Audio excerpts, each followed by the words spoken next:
දවස් හිරුද බොරු කියන්නේ ආණ්ඩු බොරු කියන්නේ කියලා නෙමෙයි. මෙන්න හිරු කියපු බොරු ඈ. 2012 දී නාමල් රාජපක්ෂ ලක්ෂ 980ක් වටින ලැම්බෝගිනි 19ක් ලැම්බෝගිනි රේසින් කාර් 19ක් වරායෙන් ගොඩ බානවා.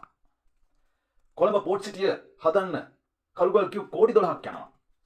මහින්දර චීනෙන් දුන්නු චෙක්කංකත් සීනව.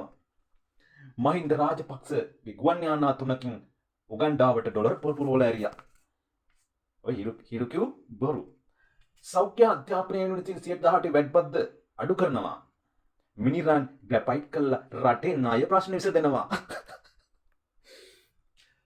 තෙල් වලින් කාංචනට යන රුපියල් 160 අඩු කරලා වරායෙන් බාන ගානට තෙල් දෙනවා. කවුද කිව්වේ? හිරු. දිත්තා කුණාටුවෙන් අනාථ වුණ මිනිසුන්ට තකරමක් ගියත් ලක්ෂ 10ක් දෙනවා. ඕ හිරු කියපු බොරු. තරුණයන්ට ජපන් බයික් මෝටර් බයික් ගෙනල්ලා දෙනවා. දක්ෂිණ අධිවේගී මාර්ගය හදන්නේ මහින්ද රාජපක්ෂලාට ඇඹුල් තියල් ගෙනියන්න කියලා හිරු කිව්වා. හිරු කිව්ව බොරු ඈ. විට්ස් කාර් එක ලක්ෂ 12ට දෙනවා හිරු කිව්ව හොඳම බොරු. විදුලි බිල 133කින් අඩු කරනවා. පිට රටින් එක හාල් ඇටයක් ගේන්නේ නැහැ. ඩඩ්ලිගේ හාල් මාෆියාව එක පෑන් පාරින් නැති කරනවා. ගෝල් පේස් එකේ තියෙන සැප වහන විකුණලා ඉස්කෝල හදනවා. අර්ජුන් මහේන්ද්‍රන්ව කණින් නැතගෙන එනවා.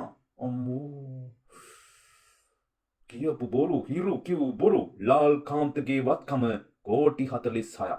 අම්මෝ කවුද බොරු කියන්නේ කියලා ඔබ තීරණය කරන්න.